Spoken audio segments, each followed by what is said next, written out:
The massive space station hung in the void like a metal flower, its 12 petals extending toward different sections of the galaxy. Each petal belonged to a different species, and today they all met in the center. Nexus Station had served as neutral ground for over 200 years, but today felt different. Today, the humans were coming to their second summit as full members of the Galactic Council. Ambassador Hyun-Woo Kim walked through the central corridor with steady steps. His black diplomatic uniform looked plain next to the colorful robes and armor of other species. Behind him, his aide So-Min Park carried a simple tablet and a small bag. She looked young, maybe 30 Earth years, with sharp eyes that seemed to notice everything. "Remember," Hyun-Woo said quietly, "we listen more than we speak. We learn more than we teach." So-Min nodded and made a note on her tablet. The device looked ordinary, but it held more information than most species' entire databases. Not that. Anyone else needed to know that. The main council chamber was huge, 12 seats arranged in a perfect circle, each one designed for a different species. The ceiling showed a live view of space with stars moving slowly overhead. Hyun-Woo had seen it before, but it still impressed him. Humans were good at building things, but this was art. Chancellor Vextar of the Veltharian Empire was already seated. His purple skin had the texture of smooth stone, and his 4 arms moved in patterns that meant different things. Hyun-Woo knew that each gesture was part of their language. In fact, he knew exactly what each movement meant. The Chancellor was expressing mild annoyance and superiority. Typical. "Ah, the humans arrive," Vextar said in standard Galactic. His voice was deep and carried the tone that Veltharians used when speaking to children. "How nice that you could join us again." Hyun-Woo smiled and bowed slightly. "Chancellor, thank you. We are honored to be here." The crystalline being near the window turned toward them. High resonance. Quill looked like a living diamond, with light bending and shifting through their transparent body. When Quill spoke, it sounded like singing. "The humans bring curious energy today," Quill sang. "Different patterns than before." So-Min looked up from her tablet for just a moment, then went back to typing. She had recorded Quill's harmonic frequency and was already analyzing it. The Zephyrites thought their crystal bodies made them impossible to understand. They were wrong. More delegates entered the chamber. War Chief Gorthak stomped in wearing full battle armor, because the Korthak Confederation never went anywhere, without showing their strength. His species looked like bears crossed with wolves, and they acted like it too. Gorthak's red eyes swept the room, looking for threats or weakness. When he saw Hyun-Woo, he made a sound like laughing. Small human. "Diplomat," Gorthak rumbled. "Still here? Thought your kind would run home by now." "We tend to stay where we are welcome," Hyun-Woo replied calmly. "Welcome?" Gorthak's laugh was louder now. "You are tolerated. There is difference." Other species filed in. The methane breathers came in their sealed suits, looking like ghosts, in glass boxes. The Hive Mind Collective arrived as one group moving in perfect sync. The Trade Federation's representative wore clothes made of living metal that shifted colors based on market prices. Each species was different, and Hyun-Woo knew them all. Council leader Zenth called the meeting to order. Zenth belonged to the oldest species in the council, and their kind had been exploring space when most others were still learning to make fire. They looked like tall, thin trees with silver bark and no visible eyes. "Today we discuss the Kepler mining rights," Zenth announced. Their voice came from somewhere inside their trunk-like body. "The asteroid field in question contains rare elements needed by several species." The argument started immediately. The Korthak wanted the mining rights because they had the strongest fleet in that sector. The Trade Federation claimed they had been there first. The Veltharians said their ancient maps showed the area belonged to them. Everyone had a reason why they deserved the valuable asteroids. Hyun-Woo listened to each argument. So-Min typed, constantly on her tablet, recording everything. The humans had no claim to the Kepler field. They were too new to the galactic community, and their territory was nowhere near that sector. But they listened anyway. Humans always so quiet, noticed the collective speaker. When the hive mind spoke, it was like hearing 100 voices at once. What does the young species think? All eyes turned to Hyun-woo. He could feel the weight of their attention. Some looked curious. Others looked annoyed that anyone cared what humans thought. Gorthak looked amused, like he was waiting for entertainment. "We think," Hyun-woo said slowly, "that the asteroid field is large enough for multiple mining operations. Perhaps a shared approach would benefit everyone." Several delegates made sounds of dismissal. The Gorthak war chief slammed his clawed hand on his seat. "Typical human nonsense," Gorthak roared. "Always trying to make peace when warriors should. Fight! You know nothing of claiming territory. Your species is too soft, too weak." The insult hung in the air. Other species watched to see how the human would respond. Some conflicts at these meetings turned into wars. The Gorthak had started 3 major battles in the last 50 years, always with smaller, weaker species. Hyun-woo's expression did not change. He sat back in his chair and looked at Gorthak with mild interest, like he was studying an animal at a zoo. "War Chief," he said quietly, "we respect the Gorthak approach to territorial disputes. Your military record is very impressive." Gorthak's chest puffed up with pride. He loved compliments about Gorthak's strength. "But," Hyun-woo continued, "we prefer to avoid unnecessary conflict when possible." "Unnecessary?" Gorthak's voice got louder. "Fighting for resources is the most necessary thing. Only the strong deserve to survive. Weak species like yours should accept what scraps the warriors leave behind." The room got very quiet. Even Council Leader Zenth's branches stopped moving.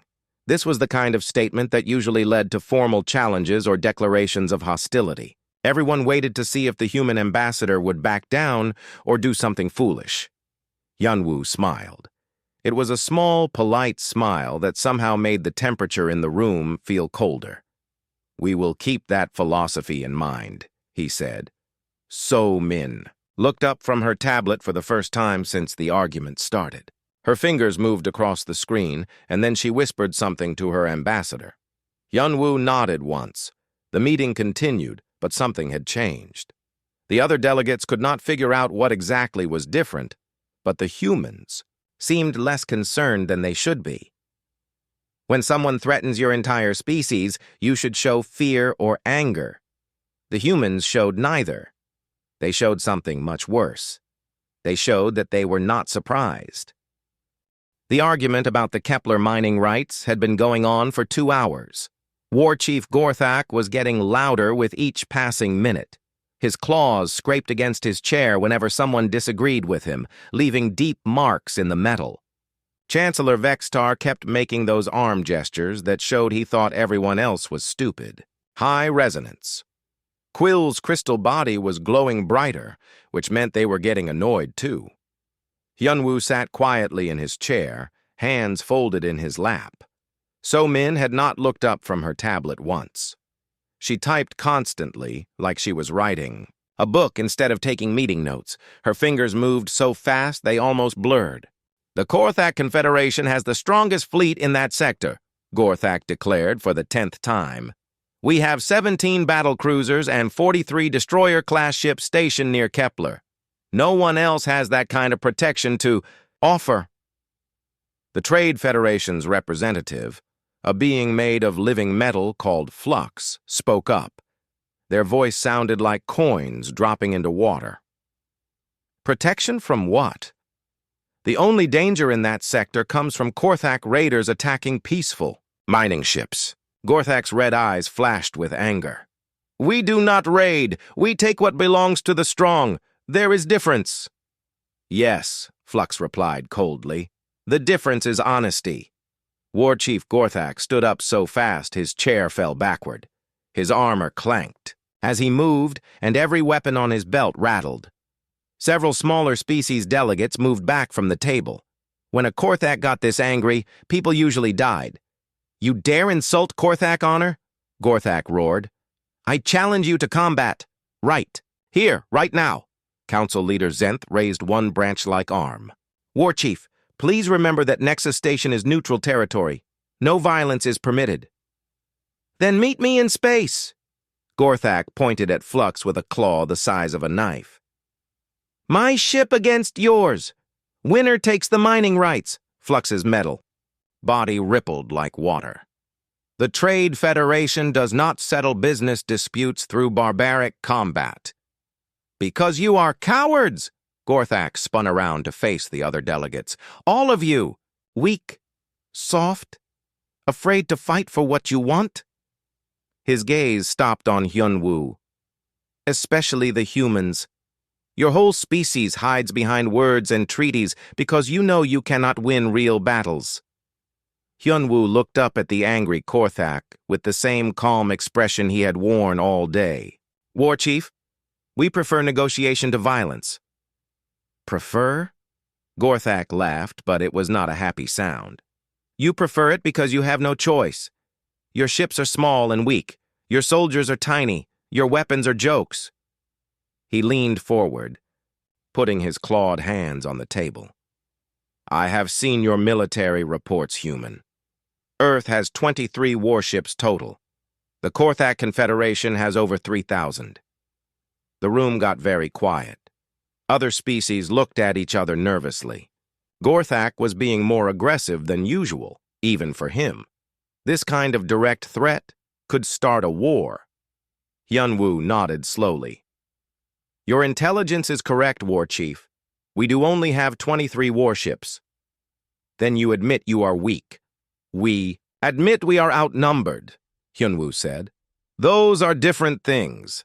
Gorthak's laugh was so loud it hurt to hear. "Different? How is different? 23 ships cannot fight 3,000. Simple math even for primitive human brains." The insult was clear and direct.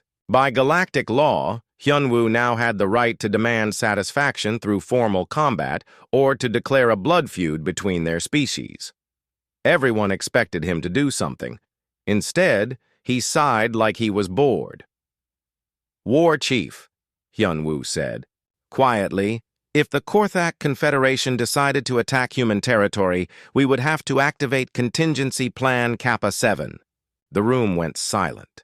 Not the kind of quiet that comes from being polite, but the heavy silence that comes when everyone stops breathing at the same time. Gorthak's red eyes narrowed. "What did you say?" "Contingency Plan Kappa 7, Hyunwoo repeated, like he was talking about the weather. "It was specifically designed for conflicts with Korthak military doctrine. We would prefer not to use it, of course." So Min finally looked up from her tablet. She glanced at her ambassador, then at Gorthak. "Actually, we have contingency plans. For everyone here," she said in a voice so casual it was almost friendly. "Each species gets its own Greek letter designation." The silence got deeper. High resonance. Quill's crystal body stopped glowing entirely, which meant they were in shock. Chancellor Vextar's forearms froze in mid-gesture. Even Council Leader Zenth's branches stopped moving.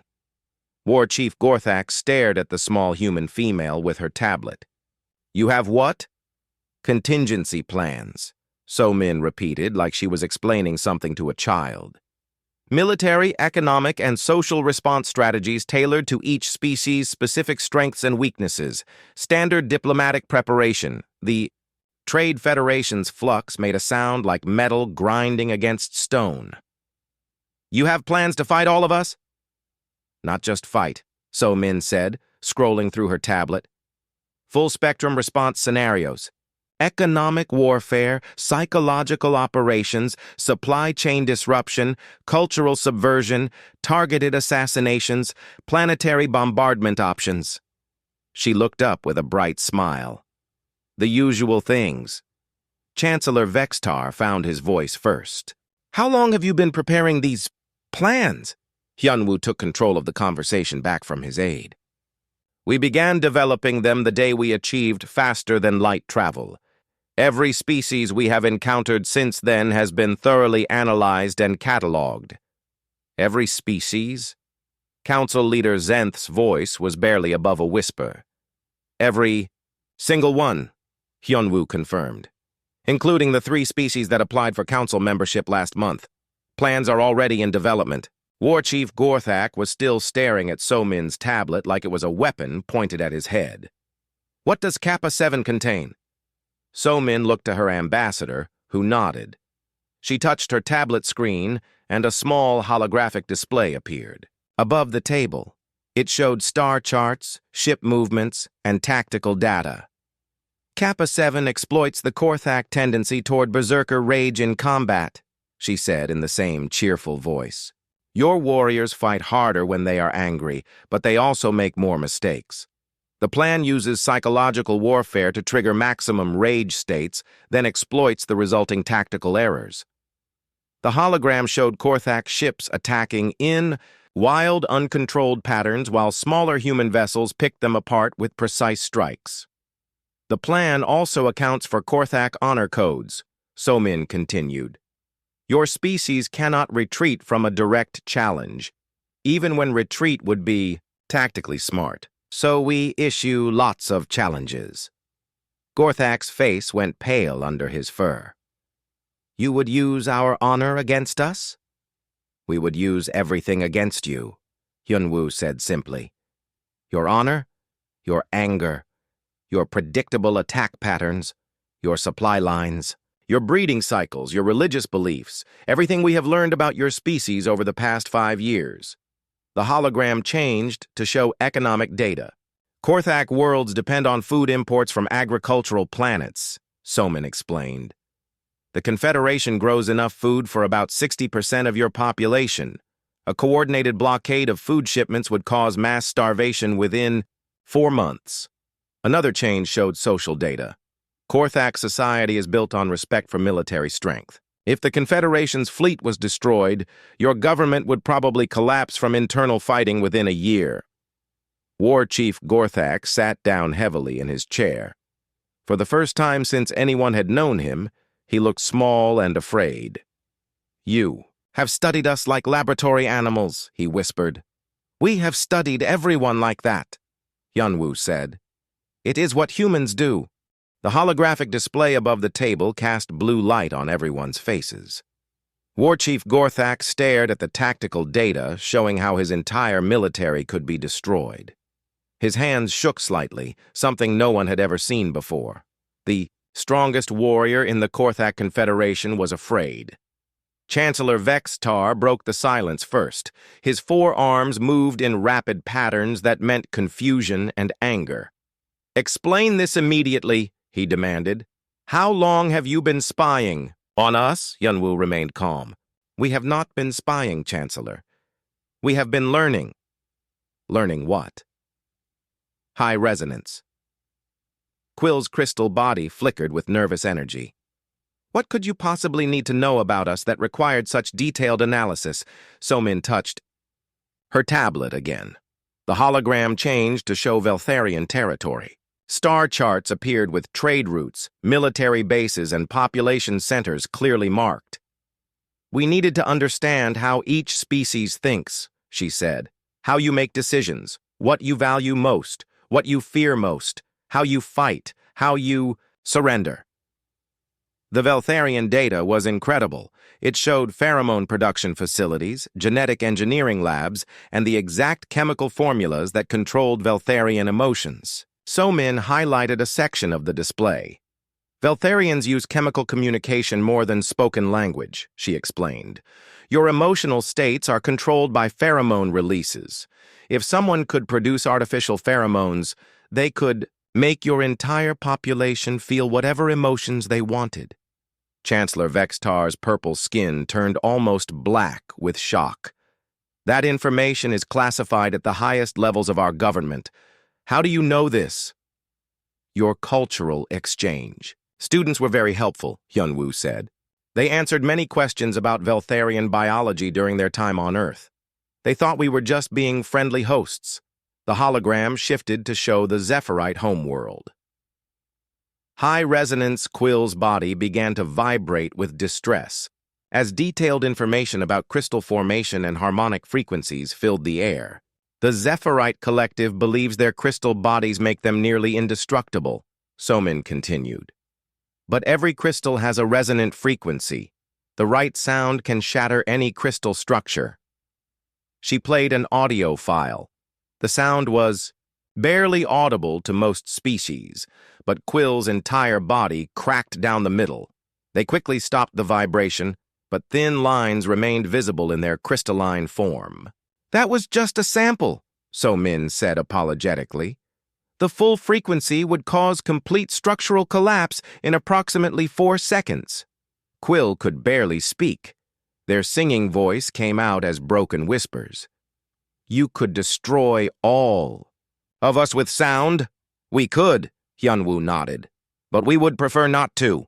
The Trade Federation's flux was trying to stay calm, but their metal body was rippling with anxiety. "What about us? What weaknesses have you found?" The hologram changed again.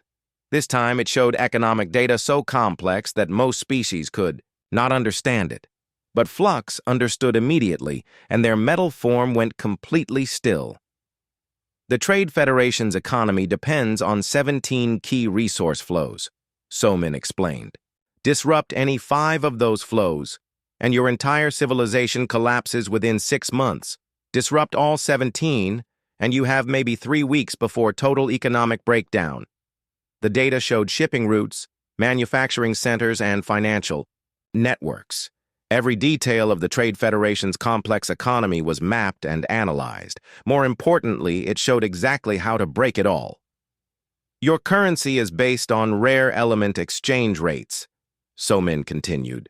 We have identified 6 asteroids that contain enough of those elements to crash your markets completely.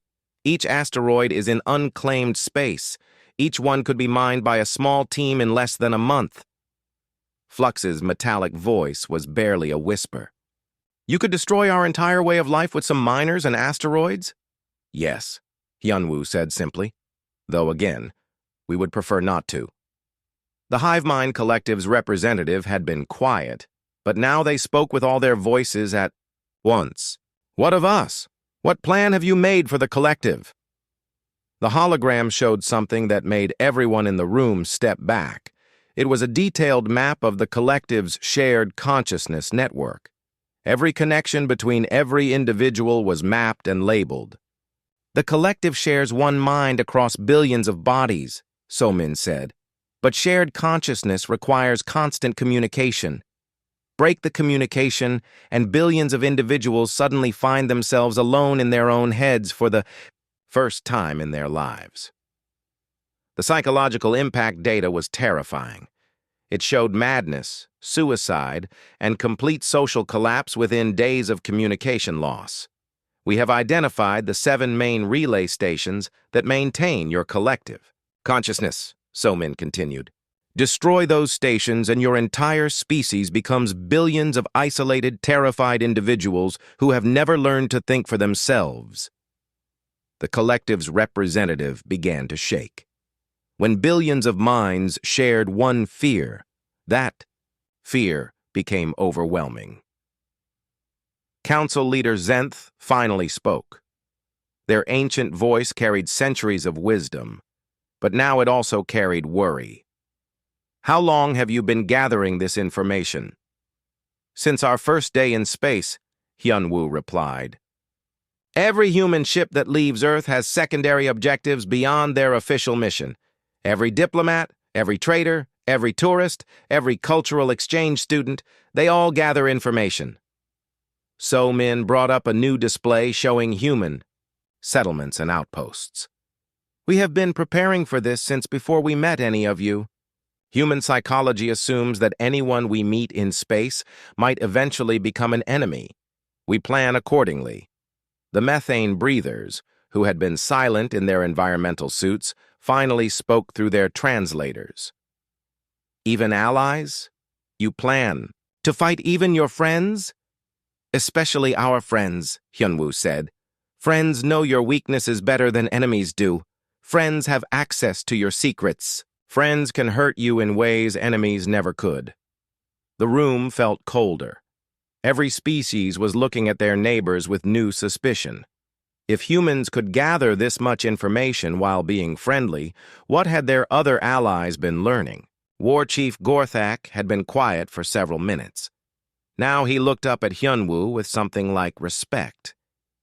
"You fight like Gorthak," he said slowly. "But smarter. Much smarter." "We fight like humans," Hyunwoo corrected. "We assume everyone wants to kill us, so we prepare to kill them first. The difference is that we hope we are wrong." Chancellor Vextar made a gesture that meant deep thought. "These plans, how detailed are they?" So-min smiled. It was not a pleasant smile. "Very detailed.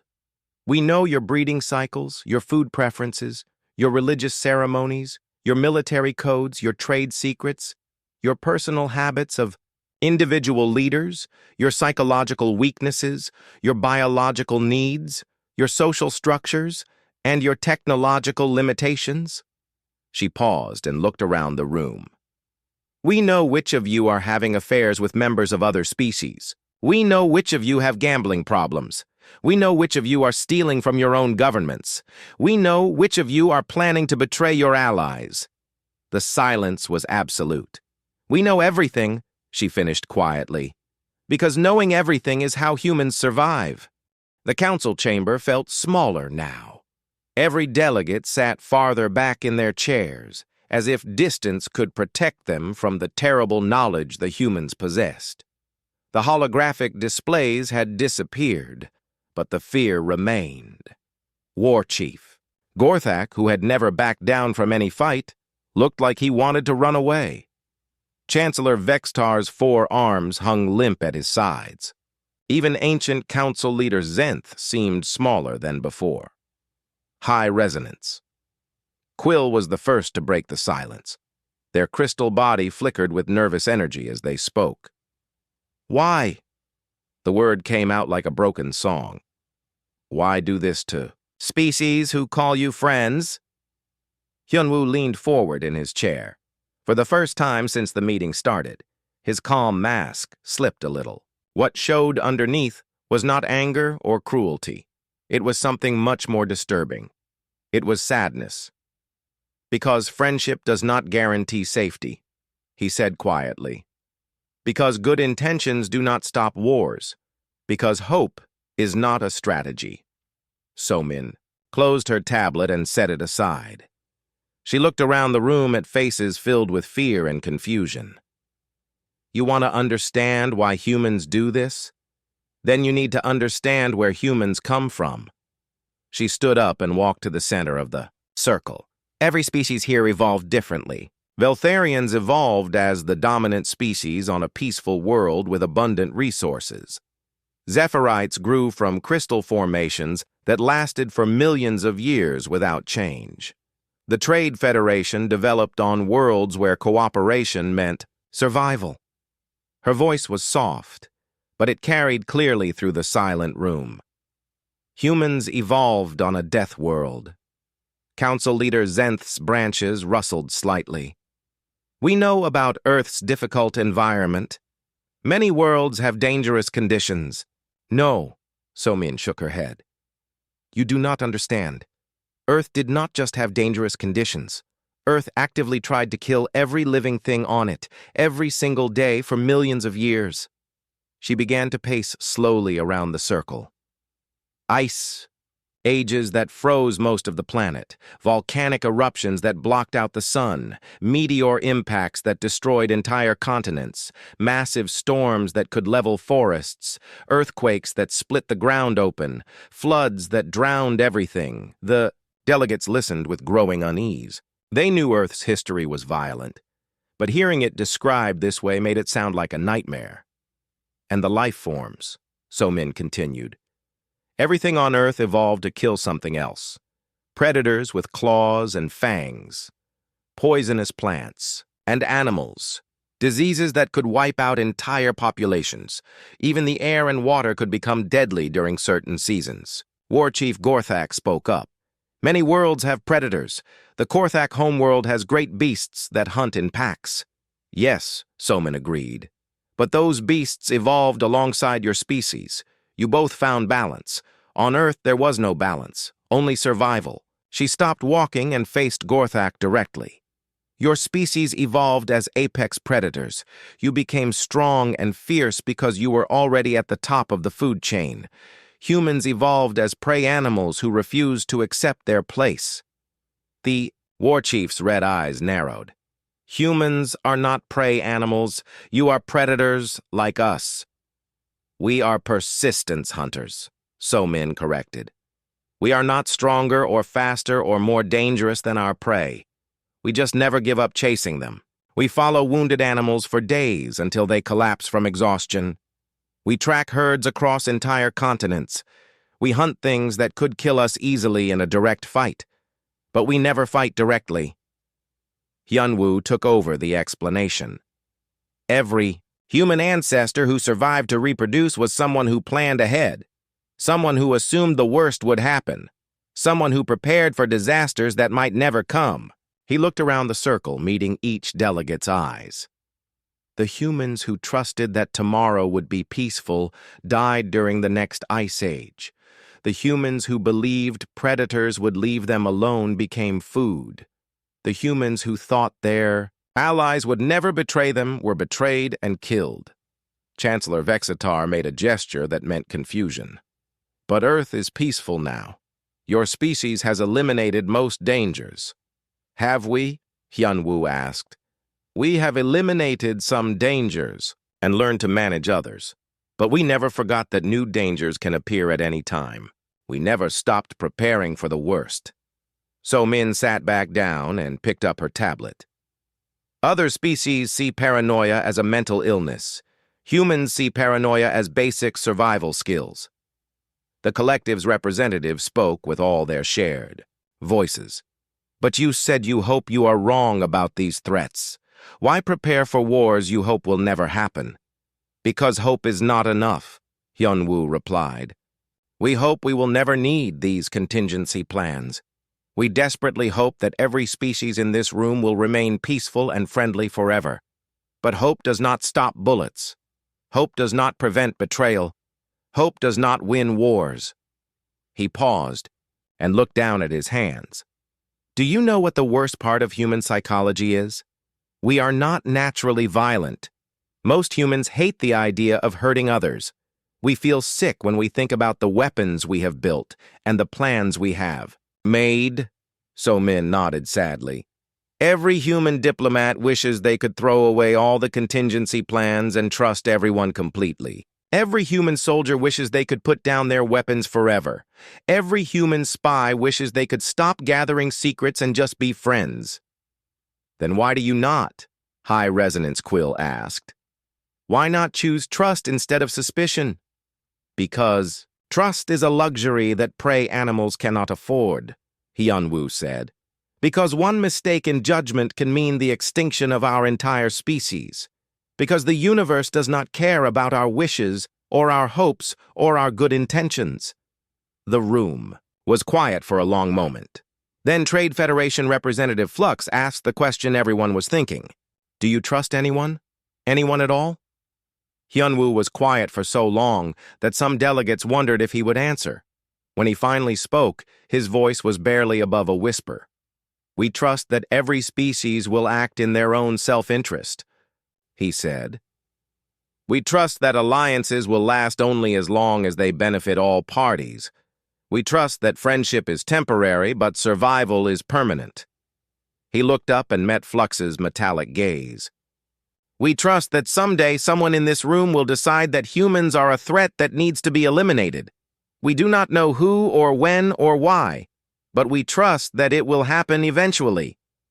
War Chief Gorthak leaned forward. And when that day comes, Somin said quietly, we will be ready. The silence that followed was different from before. It was not just fear anymore. It was understanding. The other species were beginning to comprehend the terrible burden that humans carried. To live every day assuming that everyone around you might someday try to kill you. To prepare constantly for betrayals that might never come. To build weapons against friends and allies, just in case. Council leader Zenth spoke with the weight of centuries in their voice. That sounds like a very lonely way to live, Hyunwoo smiled, but it was the saddest smile anyone in the room had ever seen. Yes, he agreed. It is. The council chamber had been silent for 10 minutes. Nobody seemed to know what to say after learning how thoroughly humans had studied them all. Some delegates stared at the table. Others looked out the windows at space, as if they wanted to be anywhere else. War Chief Gorthak kept glancing at So-Min's tablet like it might explode. Finally, the methane breathers spoke through their environmental suits. What happens now? Do you use these plans against us? Hyunwoo shook his head slowly. We hope we never have to use any of them. But you could, Chancellor Vextar said. It was not a question. Yes, Hyunwoo agreed. We could eliminate any species in this room within 6 months if we had to. Most of you within 6 weeks. The casual way he said it made everyone more uncomfortable. There was no bragging in his voice, no threats. Just a simple statement of fact, like saying the weather was nice today. High resonance. Quill's crystal body was dim with depression. Then we are all your prisoners. You hold invisible chains around. Every species here?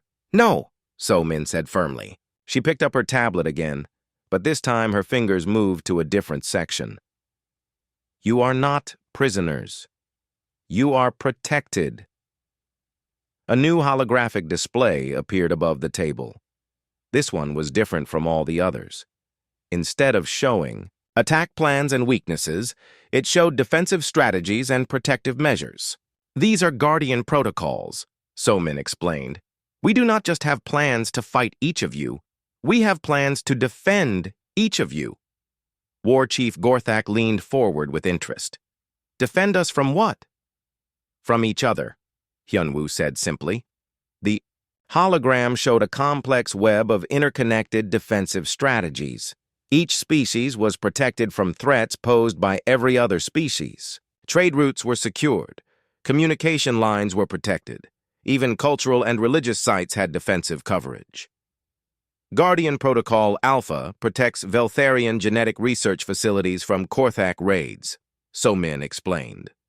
Protocol Beta keeps Zephyrite meditation worlds safe from industrial interference.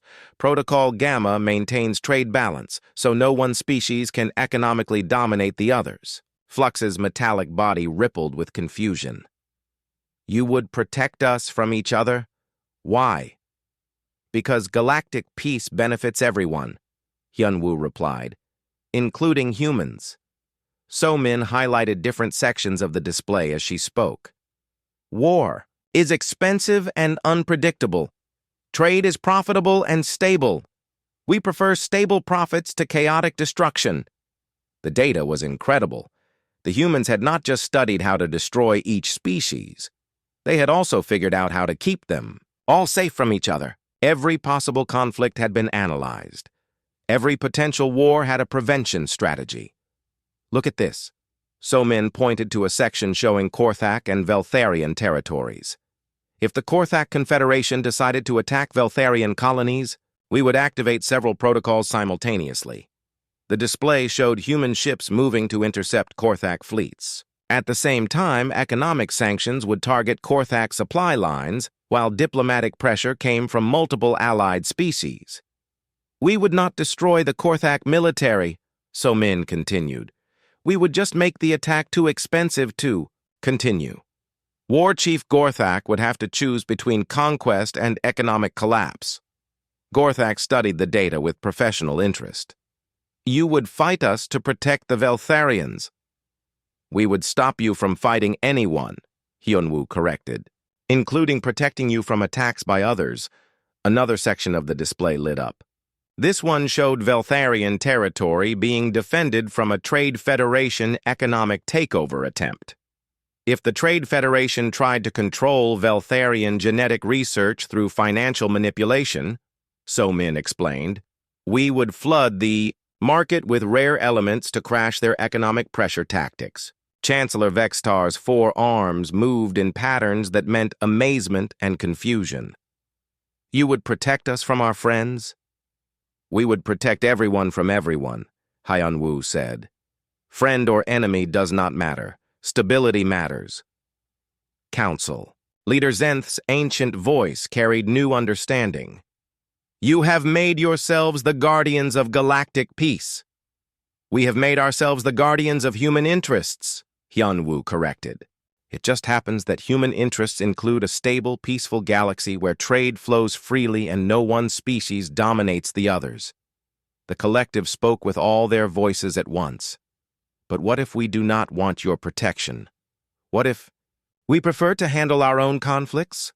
So Min's smile was polite but firm. You can handle your own conflicts, but if those conflicts threaten galactic stability, we will intervene. And if we object to your intervention, asked the methane breathers, then you would be fighting humans instead of each other, Hyun-woo said calmly. We have contingency, plans for that scenario too. The room went quiet again as everyone absorbed this information. The humans had not just prepared to fight each species individually, they had prepared to fight them all at once if necessary. War Chief Gorthak was the first to laugh. It started as a low rumble and grew into the booming sound that Gorthak made when they were truly amused. Brilliant, he declared. Absolutely brilliant. You have made yourselves indispensable. Other delegates looked at him like he had gone crazy. High resonance. Quill's crystal body flickered with confusion. How is this brilliant? They are controlling all of us. No. Gorthak shook his massive head. They are protecting all of us, including themselves. He looked at Hyun-woo with something like respect. You fight like Gorthak, but you think like... He paused, searching for the right words. Like something smarter than Gorthak. Chancellor Vexatar made a gesture that meant deep thought. The war chief is correct. Humans have created a system where everyone benefits from peace, and everyone suffers from war. Except humans, Trade Federation Representative Flux pointed out. Humans benefit either way. Do we? So Min asked quietly. She touched her tablet and brought up one final display. This one showed human casualties in various conflict scenarios. Every war plan we have made includes human losses, she said sadly. Thousands of deaths in small conflicts. Millions in larger ones. We do not want to fight anyone. We just want to be ready if we have to. The casualty projections were sobering. Even in scenarios where humans won decisively, the cost was terrible.